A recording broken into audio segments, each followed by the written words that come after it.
Hace un año, una compañera de universidad me contó que había asistido a una charla sobre decrecimiento y que le parecía que era una propuesta muy atractiva. Cuando uno escucha un comentario como este, está mal que bien obligado a pensar en por qué determinadas propuestas nos resultan atractivas y otras no, o no tanto. Y yo creo que en el caso del decrecimiento, la explicación es doble. Por un lado, es una propuesta provocadora.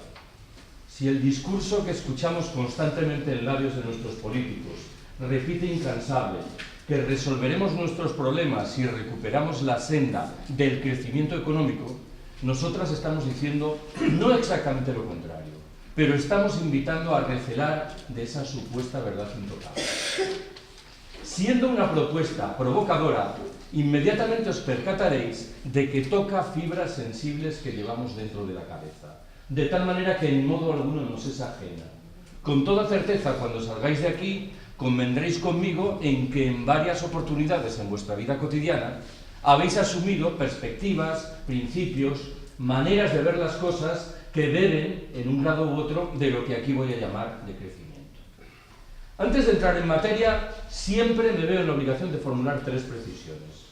Una, se discute mucho sobre si es posible un proyecto de decrecimiento, tal como yo lo voy a defender, dentro del capitalismo o no. Zanjaré la cuestión de manera rápida. Mi proyecto de decrecimiento es orgullosamente anticapitalista. Implica salir del capitalismo. Lo digo de otra manera diferente. Lo del decrecimiento no es algo que otorgue respuestas a todo. No viene a resolver todos nuestros problemas. No viene a sustituir a todas las contestaciones históricas del capitalismo. Prefiero acogerme a la idea de que es un agregado a esas contestaciones. Un agregado, eso sí, importante. Cuantas veces tengo la oportunidad, señalo que, a mi entender, cualquier contestación del capitalismo a principios del siglo XXI en el norte rico tiene que ser, por necesidad, decrecentista, antipatriarcal, autogestionaria e internacionalista. Si le falta alguno de estos pilares, me temo que estará moviendo, aún sin quererlo, el carro del sistema que dice contestar. Segunda precisión inicial. Inmediatamente os percataréis de que en el meollo de la propuesta del decrecimiento está la idea de que en el norte rico tenemos que reducir los niveles de producción y de consumo. Alguien se preguntará inmediatamente, ¿estáis defendiendo lo mismo para los países pobres del sur? La respuesta es no, pero. El no creo que se explica por sí solo. Si la renta per cápita en Níger o en Burkina Faso es 30 veces inferior a la nuestra, no parecería muy razonable que encima pidiésemos que redujesen sus niveles de consumo. Conviene justificar, sin embargo, el pero. Los habitantes de ese castigado país deben tomar nota de lo que nosotras hemos hecho mal en el norte opulento, siquiera solo sea para no repetir nuestros errores. Tercera y última precisión. No deseo en modo alguno olvidar que en el norte rico también hay pobres. Si alguien se pregunta si estamos pidiendo que reduzca sus niveles de consumo una viuda que cobra una pensión no contributiva de 300 euros mensuales, responderé inmediatamente que no. Cualquier proyecto de decrecimiento sensato tiene que ser al mismo tiempo un proyecto de redistribución radical de los recursos. Bueno, hechas estas tres precisiones iniciales, entro ahora sí directamente en materia. Primera de mis apreciaciones. En la visión común, en un país como el nuestro, el crecimiento económico es una bendición de Dios. Bueno, ¿qué significa esto? Lo que se nos dice es que allí donde hay crecimiento económico hay también niveles altos de consumo, cohesión social, servicios públicos razonablemente asentados, el desempleo y la desigualdad, en fin, no ganan terreno. Sobran las razones para recelar de todas estas supersticiones. Enuncio varias de ellas. Primera, el crecimiento económico no genera necesariamente cohesión social. China, como sabéis, ha crecido espectacularmente los 20 últimos años. No creo que nadie sostenga en serio que China es hoy un país socialmente más cohesionado de lo que lo era 2 decenios atrás. Segunda, la relación entre el crecimiento económico y la creación de empleo es mucho más nebulosa de lo que pudiera parecer. Las economías capitalistas desarrolladas han crecido notablemente en los 3 últimos decenios, en los cuales, en términos absolutos, objetivos, han destruido puestos de trabajo. Tercera, el crecimiento económico se traduce muy a menudo en agresiones medioambientales literalmente irreversibles, que constituyen un legado dramático para las generaciones venideras. Cuarta, el crecimiento económico facilita el agotamiento de recursos básicos que sabemos no van a estar a disposición de esas generaciones venideras de las que acabo de hablar. Quinto, el crecimiento económico de los países ricos bebe en un grado u otro del expolio de la riqueza humana y material de los países pobres, algo que debiera configurar, claro, un problema moral. Sexto y último, por dejar las cosas ahí, el crecimiento económico facilita el asentamiento de un modo de vida esclavo que nos hace pensar que seremos más felices cuantas más horas trabajemos, más dinero ganemos y, sobre todo, más bienes acertemos a consumir. Detrás de este modo de vida esclavo hay como poco tres grandes pilares. El primero se llama publicidad.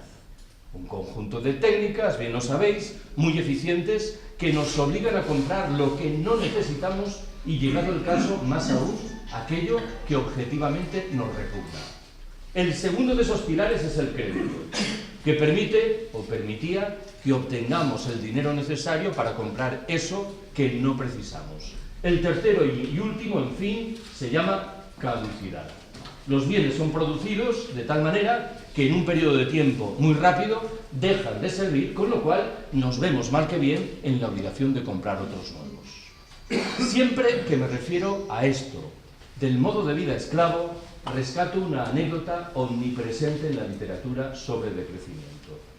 En una de sus muchas versiones está ambientada en un pueblo de la costa mexicana.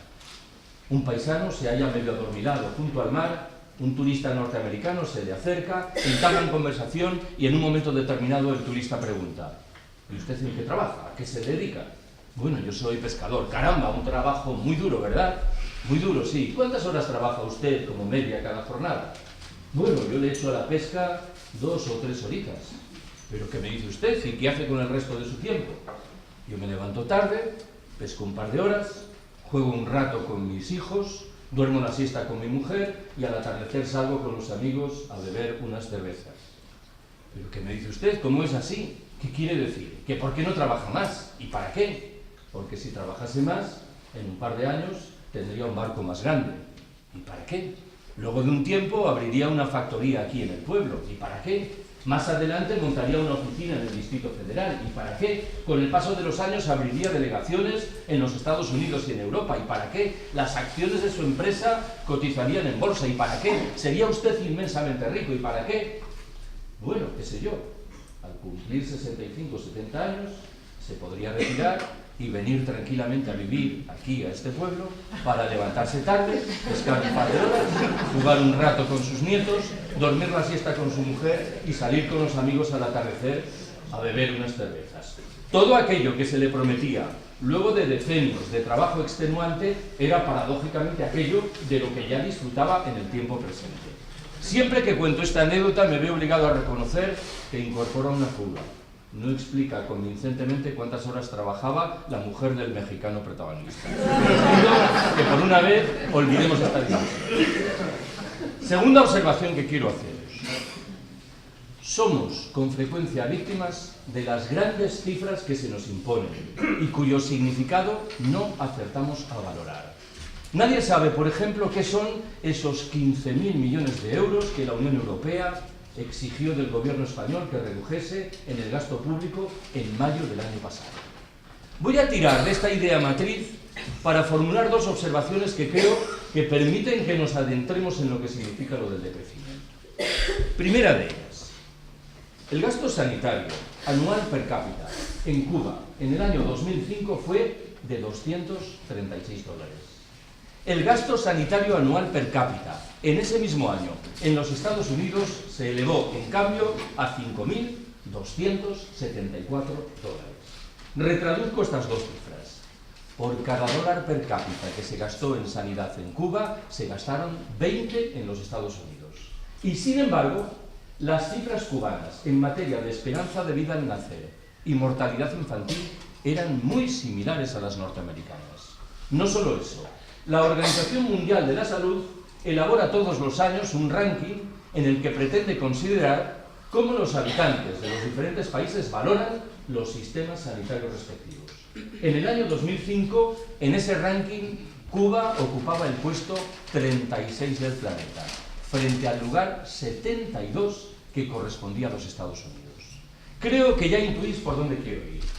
En nuestro conocimiento económico convencional, si yo dedico a una actividad 20 veces más recursos que tú, por lógica obtendré resultados sensiblemente superiores a los tuyos. El ejemplo que acabo de proponeros desmiente el presunto valor universal de esa norma. Ojo con lo que agrego a continuación.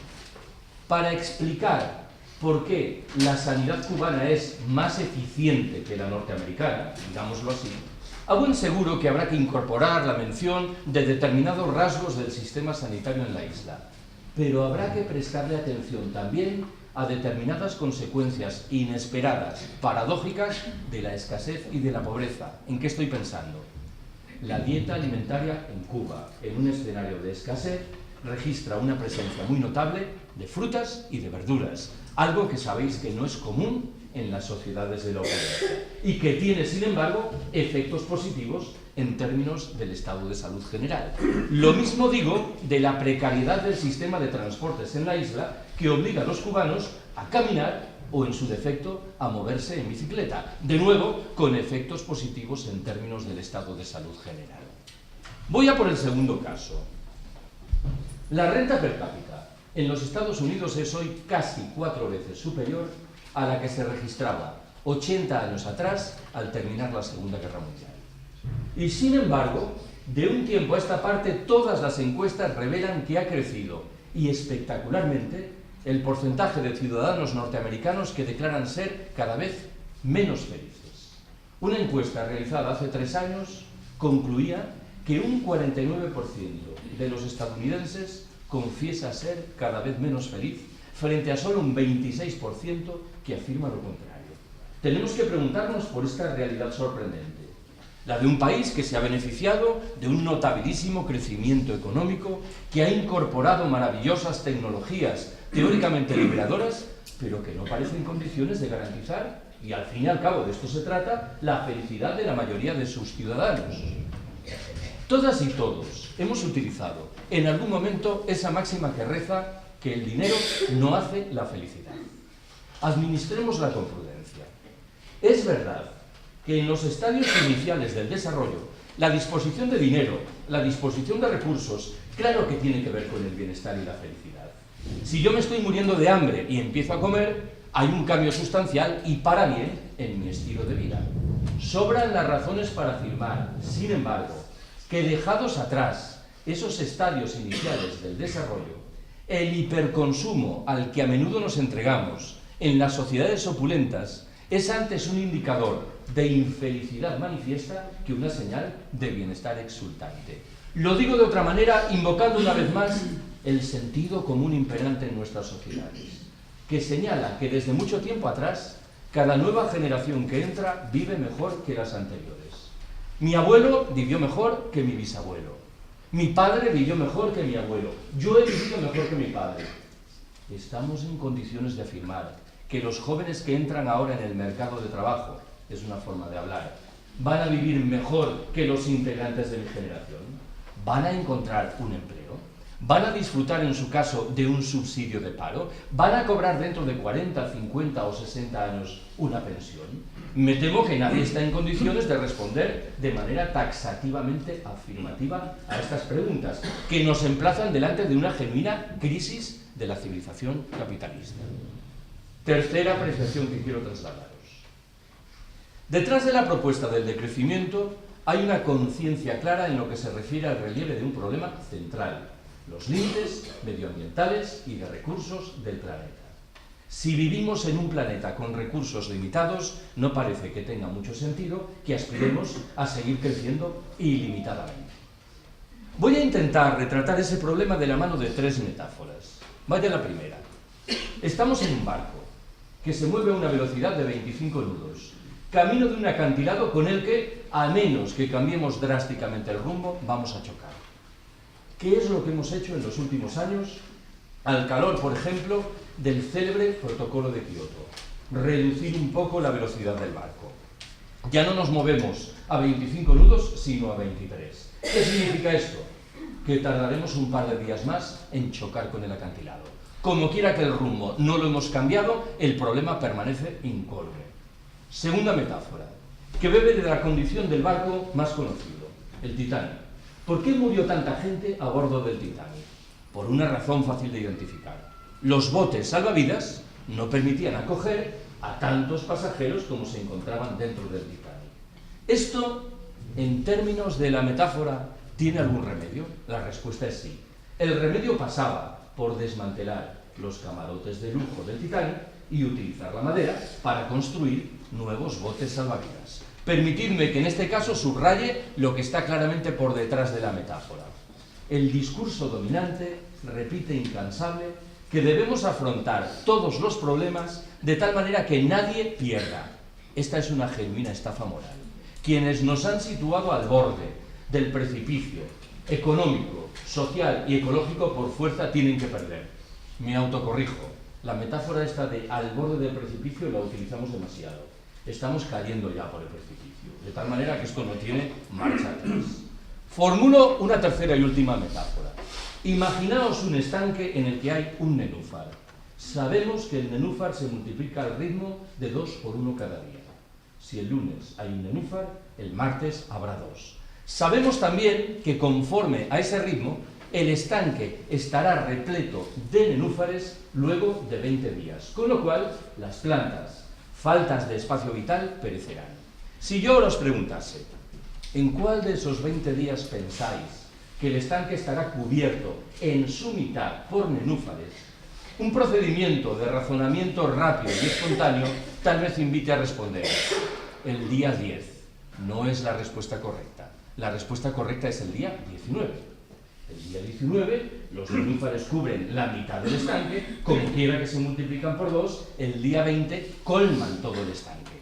El día 18 los nenúfares ocuparán 1/4 parte del estanque. El día 17 1/8 parte. El día 16 1/16 parte. Pongamos por caso que estamos en el día 16. Alguien dirá: no es tan grave lo que hemos hecho. Solo hemos dañado 1/16 parte de la superficie del planeta. Pero alguien replicará, me temo, con mejor criterio: hemos puesto en marcha un proceso endiabladamente rápido, de tal forma que nos quedan solo 4 días, y de tal forma, por añadidura, que cuanto más tardemos en intervenir, más energía y más recursos tendremos que dedicar a la tarea.